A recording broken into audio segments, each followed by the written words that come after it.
કેમ છો ખેડૂત મિત્રો અને બધા મિત્રો? મોજમાં ને તો વાંધો નહીં, મોજમાં રહેવાનું છે. અને અત્યારે આપણે જે શક્તિ નામનું જે વાવાઝોડું છે, જે અત્યારે ઘણી અફવાઓ ચાલી રહી છે કે ગુજરાત ઉપર આવશે ને એમ થશે ને તેમ થશે. તો મિત્રો, પહેલી વાત તો એ છે કે આ ગુજરાત ઉપર આવવાનું જ નથી.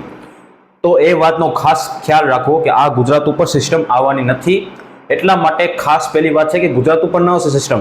અને આ તો સિસ્ટમ ન આવશે અથવા આવશે સિસ્ટમ તો પણ એનો આટલો બધો ઇમ્પેક્ટ ન પડશે જેટલો નુકસાન થાય.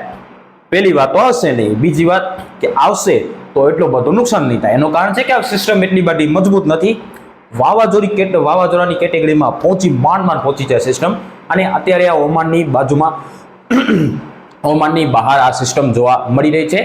એનો ગુજરાત ઉપર સીધી અસર હવે કોઈ જાતની થવાની નથી. તો એ વેવમાં જે ખેડૂત મિત્રો છે એ મિત્રો પાછા આવી જાઓ આ વેવમાંથી નીકળીને, કારણ કે આ કોઈ સિસ્ટમ ગુજરાત ઉપર આવવાની નથી. ખોટો તમારો ટાઈમ જશે અને તમારો જે ખેતી કામ છે એ પણ રહી જશે. તો આરામથી ખેતી કામ કરશો. અત્યારે 6 તારીખથી લઈને જે 8-9 તારીખ સુધી જે મારી આગાહી હતી, આપણી જે બધાની આગાહી છે તેની સાથે સાથે મારી પણ આગાહી છે. તો એ પ્રમાણે આ તારીખો દરમિયાન છૂટાછવાયા ઝાપટા જોવા મળી શકે છે. એમાં આજે થોડીક વધુ શક્યતા રહેશે. અને જેમ જેમ દિવસો પસાર થતા જશે એમ વરસાદની ગતિવિધિમાં મોટો ઘટાડો જોવા મળી શકે છે. તો ખોટા વેમમાં ના રહેવું કે આ વાવાઝોડું આવશે ને નુકસાન થશે. કોઈ જાતનું નુકસાન નથી થવાનું. વાવાઝોડું આવવાનું જ નથી. પહેલી વાત તો એ જોવા મળી રહી છે. તો જે છે એ તમારે પોતાનું કામ છે તમારી રીતે કરવાનું રહેશે. કોઈ જાતનો વાવાઝોડો આવવાનો નથી. ખોટી અફવાઓથી દૂર રહેવાનું છે તમને. અને તમારા જે કામ છે એ બતાવી લેવાનું છે. કોઈ જાતનો અત્યારે તોફાનનું કે વાવાઝોડાની શક્યતા અત્યારે આપણે નથી લાગતી. હા, અત્યારે ઓમાનની બહાર છે. હવે આ સિસ્ટમ છે એ વાવાઝોડું છે કમજોર પડી જશે અને ત્યાં જ વિખાઈ જાય, મતલબ કે ત્યાં જ જે સમાધિ લઈ લે એવી શક્યતા અમારે લાગી રહી છે. હવે આપણે ગુજરાતની ખાસ કરીને વાત કરીએ કે હવે ચોમાસું જે બાકી રહેલ વિસ્તારો છે ત્યાં ક્યારથી વિદાય જોવા મળી શકે છે. તો ખાસ કરીને અત્યારે જે સૌરાષ્ટ્રના મોટા ભાગના વિસ્તારો છે, કચ્છ છે, ઉત્તર ગુજરાત છે, મધ્ય ગુજરાતના અમુક ભાગો છે, ત્યાં ચોમાસાની વિદાય થઈ ગઈ છે. હવામાન વિભાગે થોડીક ઉતાવળ કરી હતી હવામાન વિભાગે, કારણ કે ચોમાસાની વિદાય થઈ ગઈ ને પછી વરસાદનો જોરદાર રાઉન્ડ આવ્યો. તો થોડીક ઉતાવળ હતી હવામાન વિભાગની, પણ કાંઈક પેરામીટર જોઈને હવામાન વિભાગ છે એ જાહેરાત કરી હશે. એમાં કોઈ જાતનો કચાસણી ન હશે અનુમાનમાં. આપણે હવામાન વિભાગની સાથે જ છીએ. અને હવે શું થશે આવનારા દિવસોની વાત કરીએ તો આવનારા દિવસોમાં 10 તારીખ પછીથી ગુજરાતમાં એકદમ ચોખ્ખું વાતાવરણ જોવા મળી શકે છે. બધા વિસ્તારોની અંદર ચોખ્ખું વાતાવરણ, છૂટાછવાયા સીમિત વિસ્તારોને ઝાપટાને બાદ કરતા હવે કોઈ મોટા વરસાદની શક્યતા નથી લાગતી.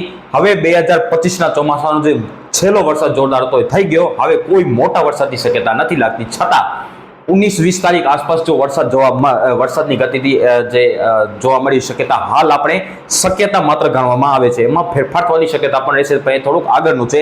પણ એ વરસાદ જો પડશે તો એ કમોસમી વરસાદમાં જ ગણવામાં આવશે. હવે કોઈ જાતના ચોમાસામાં વરસાદ ગણવામાં નહીં આવે. જે વરસાદ પડશે એ કમોસમી વરસાદ અથવા બે મોસમ જે વરસાદ હોય છે એમાં આ વરસાદ માવઠારૂપી વરસાદમાં આ વરસાદ છે ગણવામાં આવશે. અને હવે જે વરસાદ પડશે એ ખેડૂત ભાઈઓએ ખાસ નુકસાનકારક સાબિત થઈ શકે છે, ખાસ કરી મગફળી અને કપાસના પાકો માટે. તો હવે શું છે કે જે 6 તારીખ અને 7 તારીખ, 8 તારીખ, 9 તારીખ વચ્ચે જે વરસાદ જોવા મળી શકે છે, છૂટાછવાયા સીમિત વિસ્તારોની અંદર, ખૂબ સીમિત વિસ્તારોની અંદર ગાજવી સાથે વરસાદ જોવા મળી શકે છે. એમાં થોડીક આજ વધુ એક્ટિવિટી થાય એવી શક્યતા લાગી રહી છે આપણે. અને 9 તારીખ બાદ 10 તારીખ આસપાસથી ભૂ પવન જોવા મળી શકે છે. ભૂ પવન શું હોય છે તમને સમજાવી દઉં. જે પાકિસ્તાનથી આવી રહેલી જે હવા છે, જે પવન હોય છે એને આપણે ભૂ પવન કહેવામાં આવે છે. જ્યારે ચોમાસું વિદાય લે ત્યારે આ પવન આવતા હોય છે. સૂકા પવન હોય છે, એમાં કોઈ જાતનો ભેજ નથી હોતો. તો આ પવનો છે 10 તારીખ બાદ જોવા મળી શકે છે.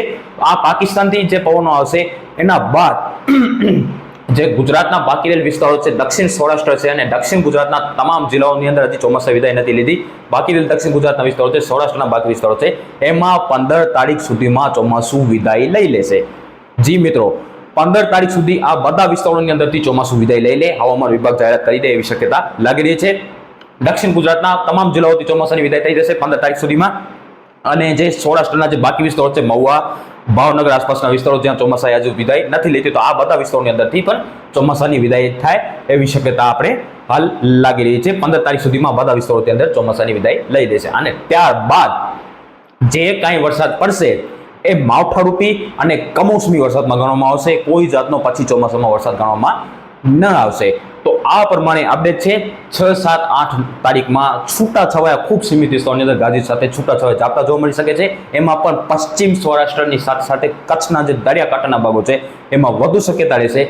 જ્યારે બાકી સૌરાષ્ટ્રના વિસ્તારો છે, દક્ષિણ ગુજરાત છે, મધ્ય ગુજરાત છે અને ઉત્તર ગુજરાત છે એમાં ઓછી શક્યતા, પણ ઉત્તર ગુજરાતના જે રાજસ્થાન બોર્ડર કાંઠા વિસ્તાર છે એમાં વધુ શક્યતા રહેશે, કારણ કે જે વેસ્ટર્ન ડિસ્ટર્બન્સ છે એની અસર છે હજી આવતા 24 કલાક સુધી આ વિસ્તારોને જોવા મળી શકે છે ઉત્તર ગુજરાતના ભાગોની અંદર. તો ત્યાં છૂટાછવાયા વરસાદ જોવા મળી શકે છે.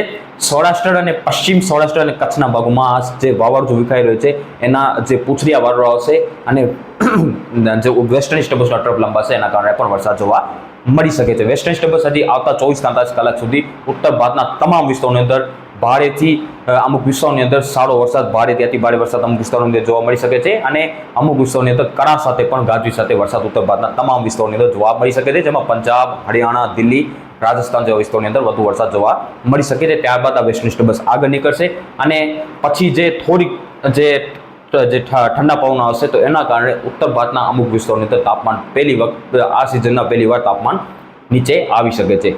જો કે ગુજરાત સુધી તાપમાન નીચે ન આવશે, ત્યાં તો તાપમાન વધુ જોવા મળી શકે છે હજુ. અને તાપમાનમાં અત્યારે બહુ વધારે ફેરફાર નથી. તાપમાનમાં જ્યારે ફેરફાર થશે તો તેની અપડેટ પણ આપવામાં આવશે. અને હવે આવનારા દિવસોમાં આપણે ઠંડીની પણ વાત કરીશું, ઝાકર, પવન અને તાપમાનની પણ આવનારા દિવસોમાં આપણે વાત કરીશું, કારણ કે હવે વરસાદની તો વિદાય જોવા મળી રહી છે. હવે આવનારા દિવસોમાં આપણે ઠંડી ઉપર ફોકસ કરીશું કે આ વિસ્તારોની અંદર ક્યારે વરસાદ, ઠંડીનો રાઉન્ડ આવી શકે છે અને ઠંડી શેના કારણે આવે છે, બધો આપણે પ્રેડિક્શન કરીને એક વિડીયો બનાવવાના છે. એમાં બધે તમને ડિટેલમાં આપવાના છે કે વેસ્ટર્ન ડિસ્ટર્બન્સ પણ ક્યાંથી આવે છે અને ક્યાં સ્નોફોલ દે છે અને પછી આગળ નીકળી જાય છે તો એ જે ઠંડા પવન આવે છે એ ક્યાં સુધી તાપમાનને નીચે લઈ જાય છે એ પણ આપણે આ બધા ડિટેલમાં વાત કરીશું આવનારા દિવસોમાં. અને આ પ્રમાણે અપડેટ છે.